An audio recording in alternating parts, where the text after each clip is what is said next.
Tila unti-unti nang tumitiwalag ang mga tauhan ni President Bongbong Marcos. Ito nga ay matapos mabalita ngayong araw na maging si Martin Romualdez ay sumuko na sa pagtatanggol kay President Marcos.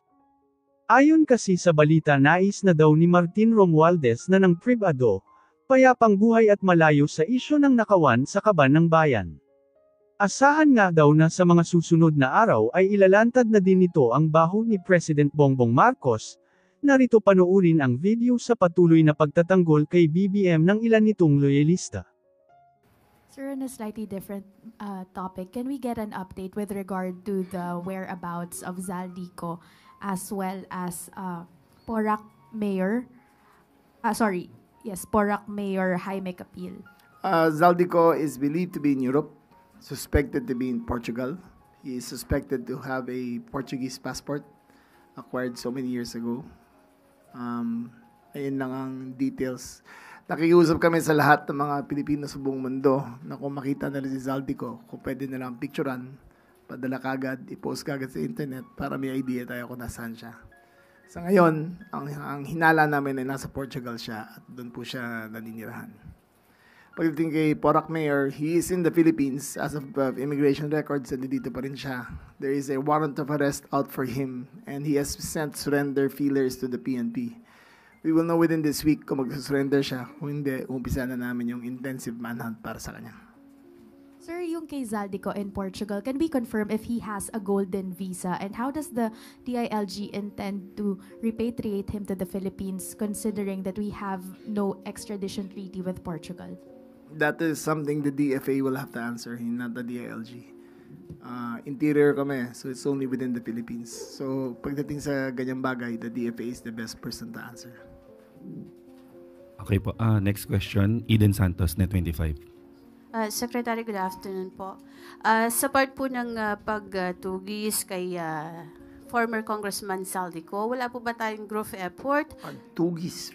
Pag-aresto sa kanya dahil meron naman pong warrant of arrest. Ang tugis in English is hunting ba yun? Ang tugis po. Hunting yan, no? Sige. Okay. Wala po ba tayong group effort para mas mapabilis yung pagdakip po sa kanya? Talagang ginamit mo yung group effort, ha? Meron naman. It is a whole of government approach to get Zaldico. The DFA, the DILG, the Ombudsman, the DOJ are all working together in order to get a satisfying outcome into the repatriation of Zaldico back to the Philippines. To what those measures are, I cannot speak of yet. But I think when it comes to repatriation, DFA should be the lead. Sila dapat na magsabi kung anong gagawin. So wala pa po yung pag-cancel nung kanyang passport? Meron na. Pagkaalam ko na-cancel na yung passport niya. Pagkaalam ko lang, but you can check again. Pero, again, we believe he's holder of 2 passports. Not only a visa, but 2 passports. So, doon yung may complication tayo na konti. Okay, next question, Maris Umali, GMA. Good afternoon, Secretary. You mentioned when you accompany those the first batch of those arrested to the Quezon City jail when they were jailed there, that in a few weeks the bigger fish will be arrested already. Can we just get an update on that? Will we be able to really capture them in a few weeks' time before the Christmas Christmas comes? Capturing them is not the issue. They're in the Philippines. Mahanap yan. It is the wheels of justice turning na iniintay natin. The Ombudsman will file the necessary cases in his own time. And after that, when they have a warrant of arrest, we will get them. 100% we will get them. But definitely there will be bigger fish because that is one of the issues that Yes, were raised we will. yesterday in the rally that parang in their own words, puro dilis at sapsap lang daw ang mga na-aresto and not the pating at mga balyena. Ngayon, papunta na tayo dun sa pating at balyena. Doon na tayo papunta. Okay. Malapit na yan.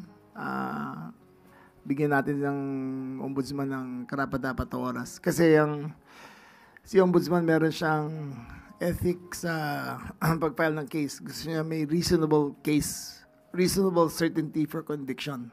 So hanggang hindi niya final yan, ibig sabihin, hindi siya sigurado. So pag-file niya, ibig sabihin yan, sigurado siya mako-convict na lahat yan. Thank you. But in his own time, lalabas yun. Thank you po. Ngayon naman po, pakinggan po natin si Police Brigadier General Randolph Tuanyo. Okay na ako. If there are no other questions, I have a meeting at the house. So, okay na. Thank you very much. Thank you.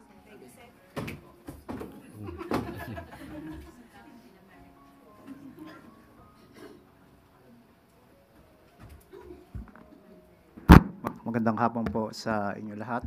Kaugnay ng kilos protesta na sinagawa kahapon, ang Philippine National Police po ay nais na iulat na sa kabuuan, nagkaroon po tayo ng 87 kilos protest actions nationwide, kung makikita niyo po sa screen. At sa kabuuan, ang pinakamarami na kilos protesta na nai-record natin kahapon ay sa NCRPO, na nagkaroon po tayo ng 20 places na nagkaroon po ng kilos protesta na kung saan umabot tayo ng more or less na 12,000 plus. Sumunod po dito ay ang Police Regional Office 10 sa Region 10 na nagkasunod-sunod po ng Region 3, ng Region 4A at ng Region 6. Sa kabuuan po, ang deployment na ginawa ng Philippine National Police ay umabot po ng 17,000 plus. At ito po ay majority po rito ay sa People Power Monument, sa Edsa Shrine, sa Claro M. Recto, corner ng Loyola, sa Luneta Grandstand po. Any questions po kaugnay ng kilos protesta na nangyari po kahapon? Meron po bang katanungan? Christian Yusores, DZMM. Yes, sir. Sir, yung ilan po sa mga organizers ng protests kahapon, admittedly, hindi rin sila ganun kasatisfied sa numero ng mga umattend. Although para sa kanila, successful yon, pero they are open na pag-aralan na mag-conduct ulit ng panibago pang trillion peso march or mga anti-corruption protest. How is the PNP preparing for that kung sakali po na maulit-ulit yung mga ganun kalaking protests? Thank you. Yung security posture na isinagawa ng Philippine National Police kahapon, ito po ay base doon sa template na isinagawa ng security preparations noong September 21 at yung religious rally. Ang security posture po na sinagawa natin, nakita natin, nagsagawa po tayo ng 17,000 plus. Well, ang ultimate goal naman po natin ay magkaroon tayo ng mapayapa, tahimik na pagsasagawa. Marahil ito po ay muling i-adapt yung pong format na ginawa po natin kahapon sa mga darating na kilos protesta. Ang importante po, naging tahimik at payapa yung pong pagsasagawa ng kilos protesta ng ating pong mga kababayan. Maraming salamat po. Any questions po? Ann Soberano, Bombo Radio po. Sir, follow-up ko lang. Yung nahuling nagpanggap po na media, may nakasuot na mga Kevlar. Ano ang update dun, sir? Apo, nais lang po nating linawin na hindi po sila nahuli. Sila po ay inimbitahan doon sa police station sa May Ermita. Ito po ay kaugnay ng umiiral na city ordinance na pagsusot po ng balaklava during rally po. Makaraan na magpakita sila ng mga kardapang mga kanilang mga identification cards, sila po ay kaagad na rin po na pinakawalan po o nirelease na rin po sila kaagad. Bakit daw po sila nakasuot ng ganun, sir? Accordingly, ang sa report po nila, sinasabi po nila ito ay kanilang protection dahil po doon sa nakita nila na experience ng September 21 rally, di umano ito ay protection nila sa kanila pong sarili na upang sila hindi po masaktan. Legitimate media din po ba sila? Sila po ay practitioning ng journalism po. Saan po, sir? Sila po ay nakabase sa Cavite po. Okay. So, hindi po sila based dito sa Metro Manila? Hindi po. Tama po kayo. Thank you, sir. Any more questions po? Ay, wala na po. Yusek. Thank you, sir. Maraming salamat kay Secretary John Vic and kay General Tuanyo. Maraming salamat po sa inyong pagpapaliwanag. Thank you po. At handa na po ako tumanggap ng inyong mga katanungan. First question po, Marie Somali, GMA News. Good afternoon, Yusek. Ma'am, you mentioned a while ago that the president is one with the nation in their calls to make the liable answerable to, or to be held accountable for their for the issues on flood control and budget insertion. But one of the major calls also in the rallies yesterday was for the president himself to be held accountable, if not by virtue of direct link, by virtue of command responsibility. What is the reaction of the president to these calls? And let me just also clarify what you mentioned yesterday in the interview in the special coverage of GMA. is the President willing to appear before the ICI if there will be evidence that will link him to those issues? Ang ICI po ay isang independent commission. Kung ano po ang maibibigay sa kanilang maliwanag na ebidensya, wala naman pong pagtututol ang Pangulo dyan. Kung sasabihin po natin na command responsibility, siguro magbigay na lamang po sila kung paano nila ililink ang Pangulo patungkol dito. Tandaan po natin, ang Pangulo ang nagpasimula nito. Hindi mabubukas ang ating isipan, hindi mabubukas ang ating mga mata, hindi mabubukas ang ating tenga kung hindi mismo si Pangulo Marcos Jr. ang nagpasimula ng pag-iimbestiga na ito. Nais ng Pangulo na managot ang dapat na managot. Ma'am, just a follow-up. There were also calls for the President to sign as urgent the anti-dynasty bill. Pwede po ba kaming humingi ng reaction lang dito?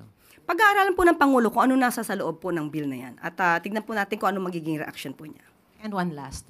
Reaction din po ng palasyo dun sa sinasabi ng mga tao na for also the Vice President to be tried for the issue on intelligence funds. Again. Kasi ang panawagan po ng mga tao yesterday, Pangulong Bongbong panagutin, VP Sara litisin. So, meron din po kay VP Sara. So, yung may mga efforts pa ba for the Vice President to also be tried on the issue that was linked to her before? Kasi parang ang dating sa mga tao, parang nakalimutan na yung issue on intelligence funds. O siguro panawagan po ito sa mga nag-iimbestiga, sa maaaring mga complainants, kung may mga ebidensya naman po, dapat kumilos na rin po sila. Lahat naman po ay dapat managot. Kung dapat na sangkot or sila ay sangkot sa mga maanumalyang, let's say, mga corruption. Hindi lang pang flood control projects po. Lahat ng korupsyon na sila ay may ebidensya, dapat pong panagutin ang dapat na managot. Thank you. Follow-up question, Ivy Reyes, Billionario. Hi, ma'am. Good afternoon. Ma'am, with the calls for the president to step down and be held accountable, not just from the camp of the Dutertes, but from progressive groups as well, there are sentiments that the president is at his weakest right now. Your thoughts on that po? At his weakest? Ito ba bang panahon na to? Na siya po ang nagpaimbestiga? Hanggang ngayon po, maraming ginagawang aksyon para mapanagot ang dapat na mapanagot. Ang dami na po na napaaresto, marami na po rin na kinasuhan, marami na po na naibalik na pondo. Ito ba yung weakest na masasabi natin? Meron na pong kilala, mga ma-impluwensyang tao na ngayon ay nakakulong na. Yan pa po ba ang sinasabi natin at his weakest? Madali po kasing sumigaw na bumaba sa pwesto. Pero kung papaano papalakarin at pamumunuan ang gobyernong ito kapag bumaba ang Pangulo, ano kaya ang kanila masasabi? Next question, Luisa Cabato, Inquirer.net. Good afternoon po, Yusek. What are your thoughts po sa sinabi ni Representative Paulo Duterte sa comment niyo last time about sa 500 peso Noche Buena? Sabi niya, kung ganyan din lang ang level ng analysis mo, mas bagay siguro magnotaryo sa recto kaysa mag-lecture sa taong bayan kung sapat ba ang 500 para sa Noche Buena. Actually, nabasa po natin mismo yung kanyang media release. At nabanggit din po niya, maliban po sa kanyang ganyang klase ng pananalita, nabanggit din po niya patungkol sa konsensya. So, siya pa po ba ang magsasalita tungkol sa konsensya? Hindi po ba ang kanyang sariling ama ang umamin na he killed people? Sino po ba ang may kakilala na hitman at kayang magpa-liquidate? At sino rin po ba ang umamin na hindi gumagalang sa human rights? Now, are we talking about conscience? At patungkol sa sinabi rin po niyang korupsyon, hindi po ba ang sarili niya ring ama ang siyang umamin na siya ay korap? So, sino kaya ang nakinabang sa korupsyong inamin ng sarili niyang ama? Tandaan po natin, ang Pangulo. Ang nais ng Pangulo ay maiangat ang buhay ng bawat Pilipino. Nandiyan po ang mga programa ng Pangulo, ang mga kadiwa centers, kadiwa ng Pangulo, 20 pesos kada kilo na bigas, walang gutom program at iba pa. So alam natin, hindi lamang sa halaga ng 500 nagwawakas ang gusto ng Pangulo para maiangat ang buhay ng Pilipino.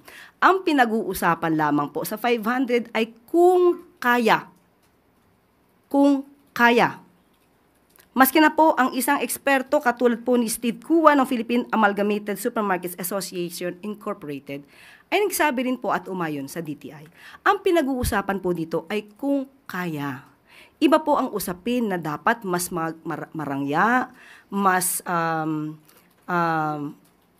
festive kapag pinag-usapan natin ang handaan pamasko. Ang pinag-usapan natin dito ay kung kaya.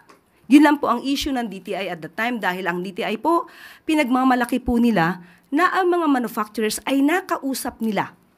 Manufacturers sa mga basic needs, basic commodities, na huwag magtaas ng presyo hanggang katapusan ng December. Yun lamang po ang gusto ring ipagmalaki ng DTI at ito po ay isinagawa ng DTI para sa taong bayan. Sana hindi po nila ma-miss yung pinaka-essence kung bakit sinasabi po ng DTI nakakayanin ng 500 dahil po napakiusapan po nila na huwag magtaas ng presyo para sa mga basic commodities. Yun lamang po yun. For our last question, Eden Santos, Net25. Good afternoon po, Yusek. Doon po sa pag-ban ng e-bikes and e-trikes, although nagbigay na po ng order ang Pangulo sa LTO na ipagpaliban po ito dahil dapat ngayong araw, December 1, ang simula po nung huli nung mga magpa-apply sa mga major roads. Ano po. Aside po from yung pagpapa-defer muna pansamantala, may iba pa po bang order ang Pangulo sa LTO since para pong bumabangga yata yung memorandum ng ahensya doon sa batas po sa mga e-vehicles? Kailangan po bang pahirapan yung ating mga kababayang mahihirap na gumagamit po nitong mga e-trikes and e-bikes dahil mas mura at nakakatulong din po sa kalikasan? Hindi po pagpapahirap ang mga ganitong klase ng polisiya. Ito po ay para sa kasiguruhan ng safety ng gumagamit ng e-bikes, safety sa mga kababayan natin, at tandaan po natin, motorized vehicle po ito. At may batas din po tayo na dapat sinusunod. Hindi po ibig sabihin na kahirapan ay dapat na nating suwayin kung ano yung batas.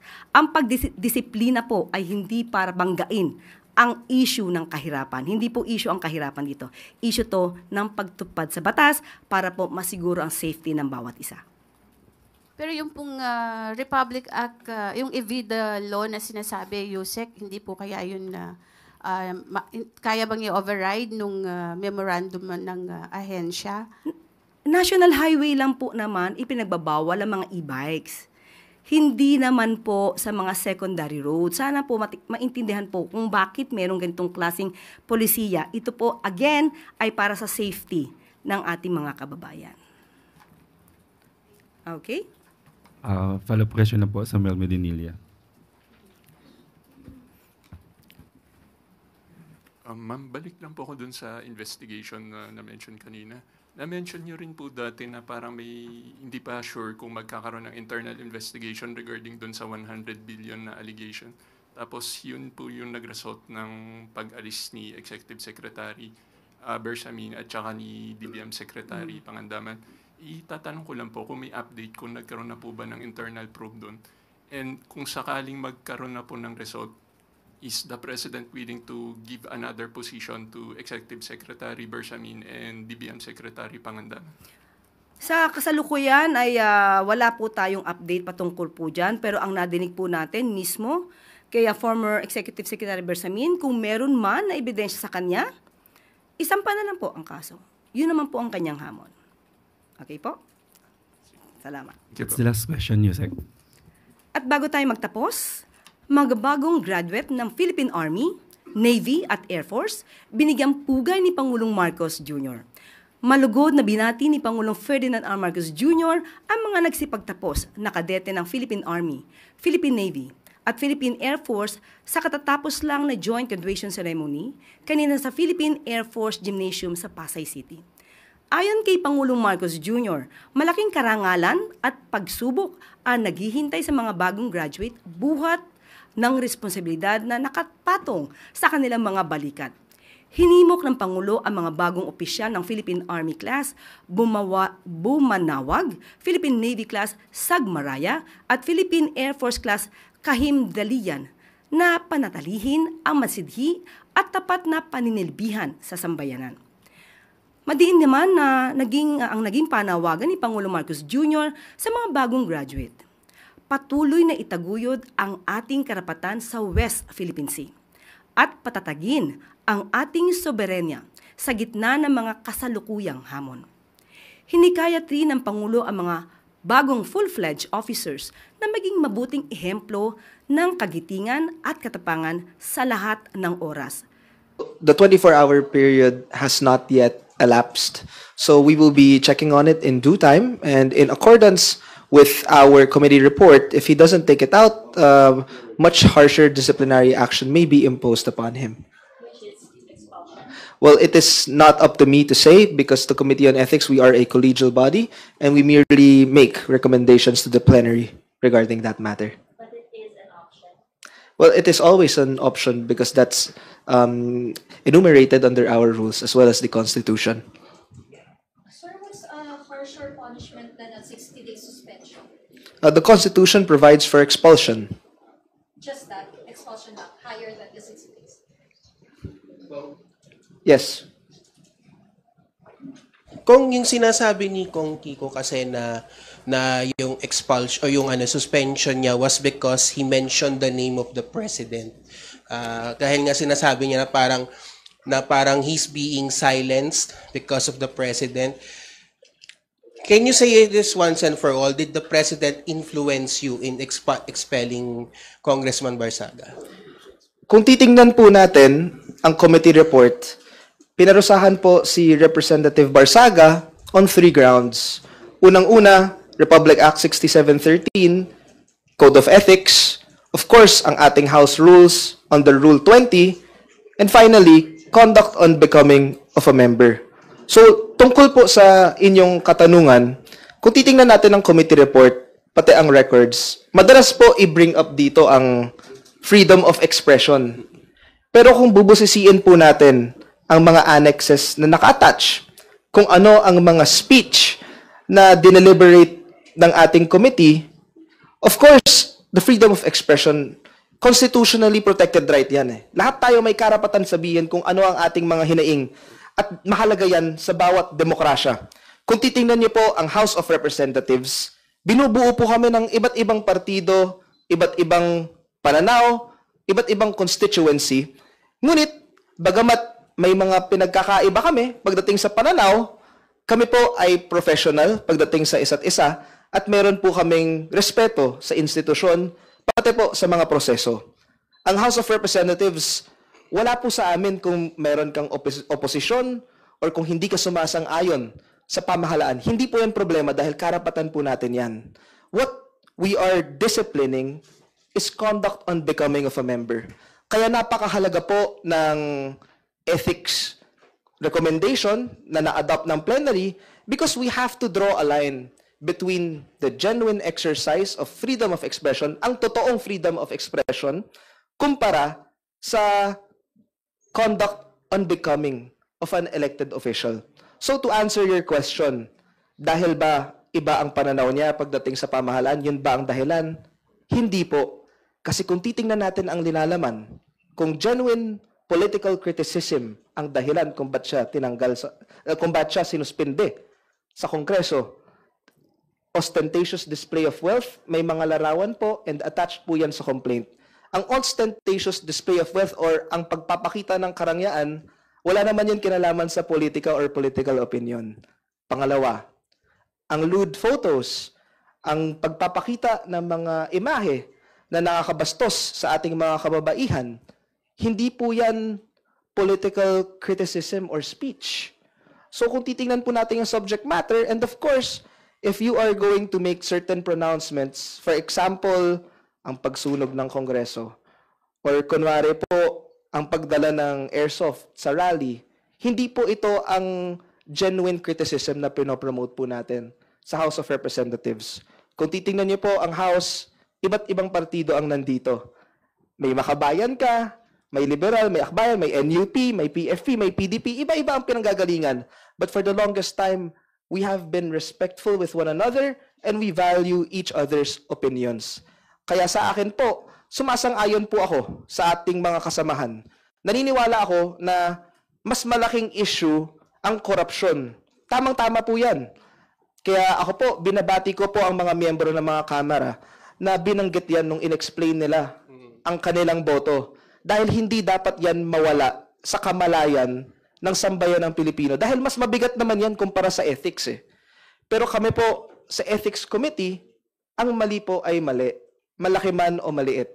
Ang mandato po ng Ethics Committee ay sagutin, itry ang mga ethics complaint na sinasampa sa amin. At yan po ang aming ginagawa. Kapag may magpa-file ng complaint sa maski sinong kongresista na may kinalaman sa mga maanumalyang transaksyon pagdating sa infrastruktura or kung ano man, handa po kaming sagutin yan sa Committee on Ethics. At gagawin namin yan within 60 session days pursuant to our rules. May mga katanungan pa po ba? Sir, regarding dun sa sinabi nyo rin, kasi I think it was Congressman Leviste who said that na parang dapat maraming mga ibang congressman na involved sa alleged corruption na hindi pa naiimbestigahan. Yung Committee on Ethics and Privileges ba, sir, pwedeng mag-launch ng motu proprio? O kailangan merong magsampa ng complaint for the committee to address it? Of course, maraming paraan kung paano pwede mag-acquire ng jurisdiction, Committee on Ethics. First, anyone can file a complaint. Any citizen, any member of the House, motu proprio, posible yan. And that idea na magkaroon ng motu proprio investigation has been lobbied time and time again. But, according to our previous Committee on Ethics hearings, may apprehensions yung ibang mga miyembro dahil kami po ay nagfa-function bilang isang quasi-judicial body. You cannot be judge and prosecutor at the same time. At the same time, ako po ay isang presiding officer ng committee. Should any member of the committee launch a motu proprio investigation, we will act upon it, we will vote on it, at yun po ang mangyayari. So sir, would it be safe to say na you are waiting for possible complaints from the people or from lawmakers against those allegedly involved sa corruption scandal sa infrastructure? Yes, that is true. Naghahabang lang naman po kami. Kung ano ang complaint na isasampa sa aming committee, sasagutin po namin yan. As a matter of fact, nagkaroon na nga kami ng isa dati. Pero ano yung nangyari po? Nagkaroon kami ng initial deliberation, naging moot and academic kasi hindi na member ng House eh. Yung jurisdiction po ng Committee on Ethics, House members po. Pero, hindi ibig sabihin itong conduct of unbecoming, hindi ibig sabihin hindi na umaandar yung mga ibang institusyon ng pamahalaan. Tandaan po natin, gumagawa rin ng investigasyon yung ICI, yung Ombudsman, and of course, kami sa Committee on Ethics, we are closely monitoring the situation because possible ethics complaints may arise. And that is why handa po kami at any given time na mag-cater sa ganitong mga klaseng kaso. And of course, gusto ko pong sabihin ulit, at ididiin ko po ito, kung nasa kapangyarihan ko lang unahin ang mga sangkot sa mga maanumalyang gawain, mas magandang yun nga po yung unahin. Tama po ang aking mga kasamaan sa Kongreso, and I commend them for putting that up in the national consciousness. Let's not forget that. But as far as the Committee on Ethics is concerned, dun po kami sa loob ng aming jurisdiction and in accordance with our processes. Sir, last na from my end, were you referring to former Congressman Saldico? Yun yung previous case Yes. na... Oh, thank you, sir. Sir, may another question tayo. Si Jelly ang nauna. Jelly of DWIZ. Yes. Sir, regarding po dun sa 60 days na suspension ni Congressman Barzaga, di ba may isa pa pong inihain galing po kay Congresswoman Janet Garin regarding dun sa ethics complaint po. Bukod pa po ito sa NUP, di ba? And ano pong magiging hakbang din ng Ethics Committee regarding dun sa bagong inihain po? Ayon sa aming mga rules and procedures, I cannot deny the existence or non-existence of any pending ethics complaint. Ayoko rin po magbigay ng kahit anong premature remark na maaaring bahiran ang integrity at impartiality ng ethics process. So of course, hindi ko po papangunahan ang aking mga members dahil dinedeliberate namin ang ganitong mga bagay, hinihimay po namin ang substance ng complaint at ng mga evidence.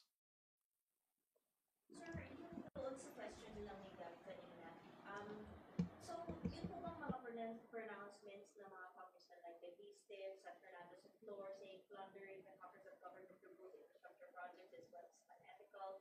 din, maybe nangyat na yung kapwa niya kung batangin yung lawmaker, yung isa sa mga inaak sa kanya. Is that enough for the panel to begin investigation and ethics? In order for the ethics panel to begin an investigation, we must first acquire jurisdiction over it. And anyone is free to file a complaint, a resolution, launch an investigation, and we will act accordingly. Sir, do you think Congressman Levista should file an ethics complaint against Congressman Guardiola for your committee to acquire jurisdiction and investigate the party-less congressman? That would be his prerogative to do so, and we would be ready in the event that any case would be filed against any congressman. And of course, I would like to remind everyone that the Committee on Ethics, it's a quasi-judicial and quasi-political function. Why would I like to highlight this? Quasi-judicial function siya dahil ang Committee on Ethics, guided kami by the contents of the complaint, by evidence, by the Constitution, and by our rules and procedure. Sa amin po, sa Committee on Ethics, meron kaming 60 session day time limit to conclude our hearings when it comes to addressing a case. So, should an ethics complaint be filed against any member of the House of Representatives, handa po kaming tanggapin ito, and maganda po na naka-attach lahat ng ebidensya ng complaint para at least ma-actionan natin yan in accordance with our rules. Sir, aside from Congressman Kiko Barzaga, may iba pa po bang kongresista na may kinakaharap na reklamo ngayon sa Ethics Committee? Like I said a while ago, the Committee on Ethics, under our rules, all its proceedings are considered classified in nature. But one thing I could assure everyone, wala po kaming backlog sa Committee on Ethics. Natatalakay po namin lahat ng mga case na na-file sa amin, and tuwing meron pong nagpa-file ng complaint laban sa isang mambabatas, kung sakaling may mga defects, binabalik po namin to sa complainant para i-correct po nila. Kaya maski sino po pwede mag-file ng complaint laban sa kahit sino mang member ng House of Representatives. Congressman, sino po yung 11 na nag-abstain kahapon? Ay, hindi ko rin po alam kung sino. I see, never got a copy of the vote. Okay, thank you. Okay. Another question? Sige, Red.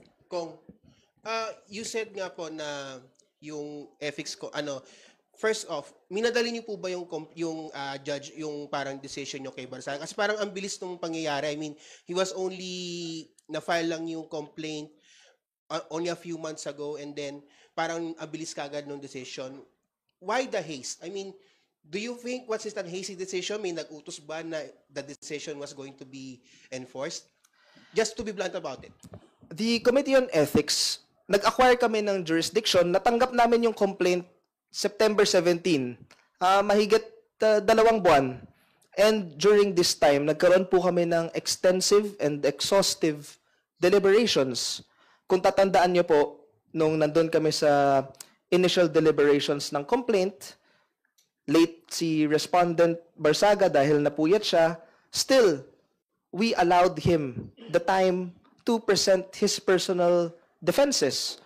Nung nagkaroon po tayo ng adjudicatory hearing, nag-file siya ng motion for postponement kasi may sakit po ang kanyang abogado. Yung ginawa po ng committee, nag-schedule kami ng special hearing para masigurado na nandun yung karapatan niyang i-cross-examine ang testigo ng mga complainant. As a matter of fact, i-share ko na rin po, throughout the duration of these proceedings, there were some members na na-frustrate na rin kasi nandyan yung complainant, kompleto yung mga tao, kung late man yung respondent or absent, may mga kasamahan tayo na sinasabi, ba't hindi na lang tayo mag-judgment on the pleadings? Committee on Ethics members, we made it a point na mag-schedule kami ng extra time para sigurado po na ang respondent sa ethics complaint, masagot niya lahat ng alegasyon laban sa kanya. Dahil karapatan niya pong i-cross-examine yon, at yun rin po ang mag-guide sa committee kung ano ang magiging pagpasya namin sa aming committee resolution. Kaya sa aking palagay po at sa paniniwala ng Ethics Committee, compliant po kami sa Constitution, 2/3 vote.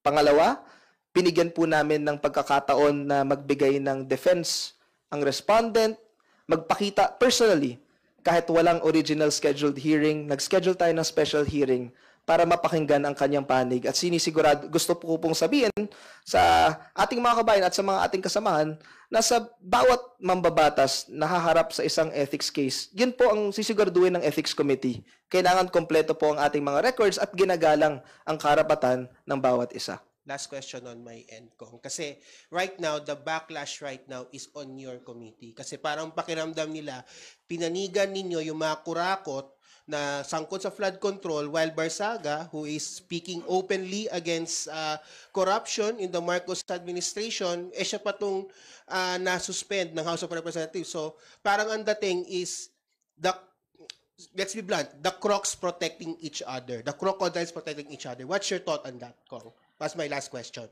Gusto ko pong ipaalam sa ating mga kababayan, sabi ko nga kanina, nakikiisa ako sa panawagan ng aking mga kapwa mambabatas at naniniwala ako mas mabigat na parusa at mas maganda kung uunahin natin ang mga members ng Kongreso na sangkot sa ganitong mga anomalya. Mas magandang sila unahin kasi mas mabigat yun eh. Tama. So dahil mas mabigat yan, of course, kailangan ko po i-acknowledge kung ano ang limitations ng Committee on Ethics. And on my end po, malaking pagkakamali man yan o maliit, hindi po natin pwedeng baliwalain ang isa. Kaya nga po naniniwala po ako na napakahalaga na i-hold natin accountable ang mga involved sa flood control corruption scandal. Pero gusto ko po ipaalam sa ating lahat, hindi po mutually exclusive ang pag-demand ng accountability sa graft and corruption and sa pag-demand ng proper conduct from our elected public officials. The Filipino people deserve good governance in all forms. We deserve accountability in all aspects of public life, whether big or small. Whether it's your involvement in enormous public infrastructure projects, kailangan manganagot ka dyan. Kung meron kang improper conduct, pag umuwi ka sa distrito, malaki man umalit, kailangan punahin ka dyan. Kasi taong bayan ang nagpapasahod sa amin. On the part of the Ethics Committee, handa po kaming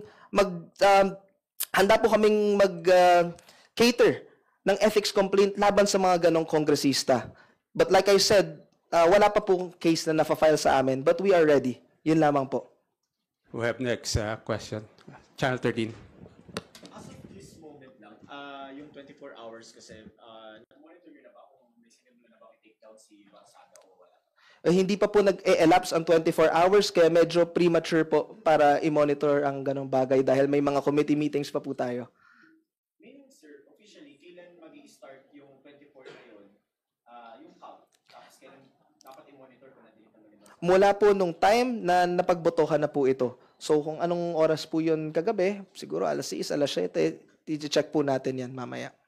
So sir, if ever lang naman, theoretically on record, just, situationer, if lumampas yung 24 hours at walang ni isang attempt of deleting a single post, what would the process be? Kailangan ba may magreklamo ulit? Or it's in the jurisdiction of the Ethics Committee since nabanggit nyo sa committee report kahapon na isa yun sa mga kondisyon na pwede niyang harapin kung sakaling hindi niya sundin? Well, of course, kailangan mag-assume kami ng jurisdiction in accordance with our rules. Kailangan may mag-file ulit, may mag-manifest, and that's when we act upon it. But of course, gusto ko po i-highlight muli, no? Walang mali sa pag-criticize or sa pag-oppose sa positions ng gobyerno dahil karapatan nating lahat yan. Lalong-lalo na kung isa ka pong public official dito sa Kongreso, trabaho mo rin yan. But we must do so within the bounds of the code of conduct. So yun po ang napakahalaga. We are not suppressing the free exercise of speech, but we must draw a line kung ano po ang genuine freedom of expression, ang genuine criticism at opposition compared to improper conduct. Sir, in terms of procedure, you'll need to report again in the plenary, sabihin na, for example, hindi nasunod yung ganitong kondisyon, and then it's a matter of vote again whether whatever harsher penalties yung i-impose. Well, of course, kailangan mag-convene po ng Ethics Committee. So may mga scheduled hearing naman kami para dyan. Madali lang naman kung may member na gustong mag-manifest. So yun po, pwede naman po. Not automatic, sir. Hindi. Okay, next question is Joy. Good afternoon po, Kong. Sir, how about yung pinost po ni Kong Kiko na unahin nyo daw po sa ethics complaint yung mga congressman na may issue ng moral turpitude, may marami daw pong involved sa illicit affairs? Yung sa akin po, ma'am, mas kasino pwede mag-file ng kaso laban sa mas kasinong kongresista at handa po kaming tanggapin ng ganitong mga klaseng ethics complaints. Si Representative Barsaga may mga final siyang complaints, tinatanggap rin naman po namin. Kung may defects, binibigyan po namin ang lahat ng pagkakataon na ayusin ang kanilang complaint. Kaya sa amin po, ready po kami mag-address ng kahit anumang ethics complaint na isasampa sa amin. Kong, may clarification lamang po dito. Kasi yung 60-day suspension na imposed po, ito ba'y effective immediately? At yung 60 days ba na suspension, are we talking of calendar day or session days? Yung 60 days po, effective immediately, and 60 days calendar days po yan. So 2 months lang talaga? Yes. Yung yan, okay. Some more questions? Sir, can you please cite specific improper conduct ni Representative Barsaga? Because you said it's okay to criticize, but he had improper conduct kasi.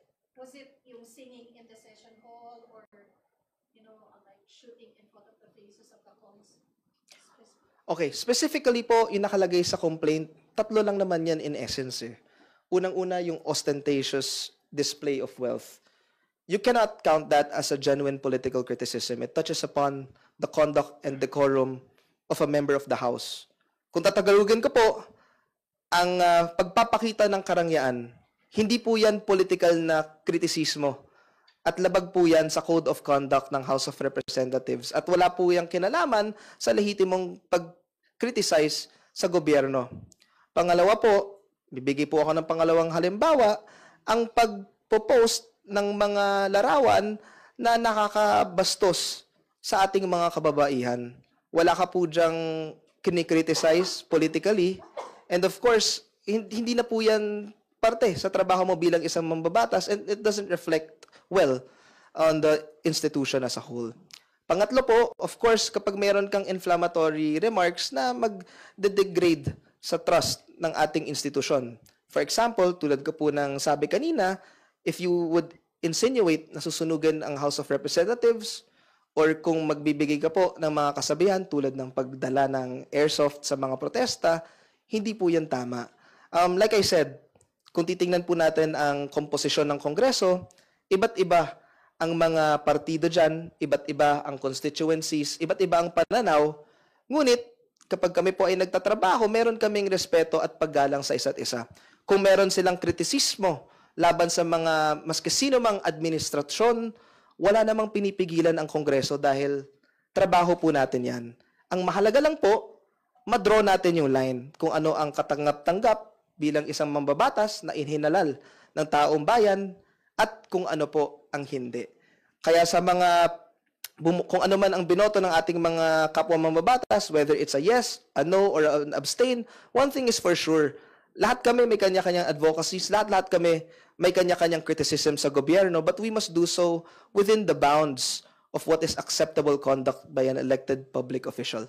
So sir, yung pagkanta niya sa session hall, that wasn't an issue in the case? It was not part of the subject matter of the present case, yung case number 3 na final ng 29 complainants from NUP.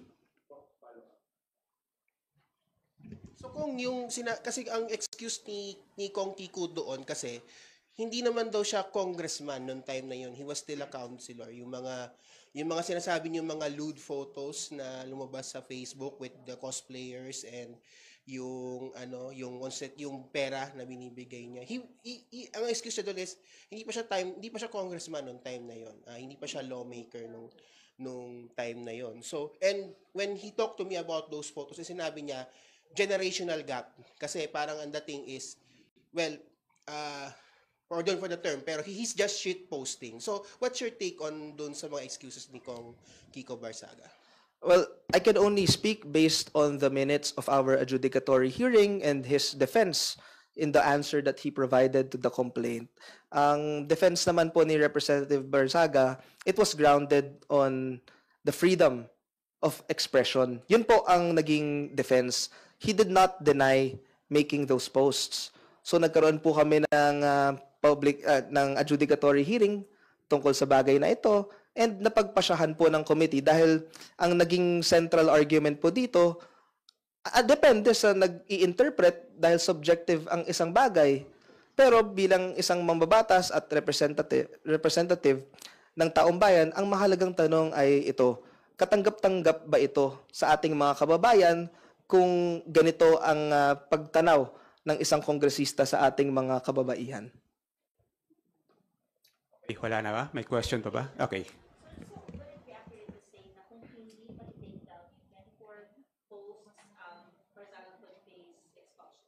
I don't want to put the cart ahead of the horse.